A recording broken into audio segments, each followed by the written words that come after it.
Hello friends, আজকে যে আমি রেসিপিটা নিয়ে এসেছি সেটা হচ্ছে কি শুটকি মাছ। শুটকি মাছ আমরা সবাই খাই না, কিন্তু এই জিনিসটা যারা খায় তারা যারা খায় আর এই জিনিসটাকে ছাড়তে চায় না। তো আসুন দেখে নিই কেমনভাবে বানাবেন ভুনা শুটকি মাছ। আসুন দেখে নিই।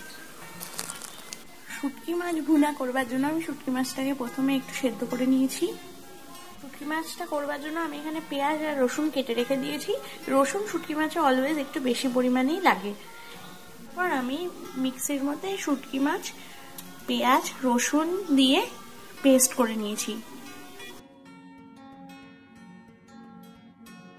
তাই আমি এটাকে ঢেলে দিচ্ছি শুটকি মাছের পেস্টটাকে।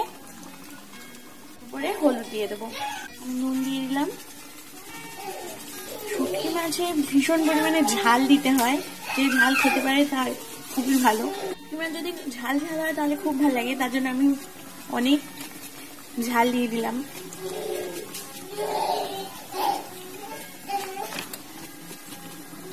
এভাবে স্টার করতে হবে, এটা খুব কষতে হবে। এটা এতগুলো আপনারা দেখতে পাচ্ছেন, বাট এটা শেষের দিকে একটুখানি হয়ে যাবে। এটা খুব করে কষতে হয়। এটাকে আমি ভালোভাবে কষাচ্ছি।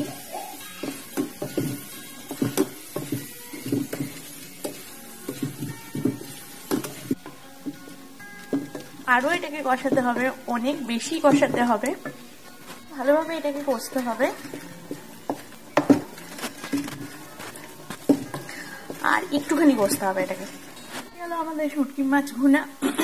এটাকে ঝুড়ো শুটকিও বলে। এটা খাওয়ার জন্য আর কিছুই চাই না, শুধু ডাল ভাত, মুসুরির ডাল আর ভাত হলেই চলে। তাহলে বানিয়ে নিন। যারা যারা ভালোবাসেন শুটকি মাছ খেতে তারা অবশ্যই বানাবেন, এটা অবশ্যই ট্রাই করবেন ঘরে। ভিডিওটা আজকে ভালো লেগে থাকে তাহলে অবশ্যই এটাকে লাইক শেয়ার আর কমেন্টস করবেন, আর সাবস্ক্রাইব অবশ্যই করবেন। Thank you so much for watching.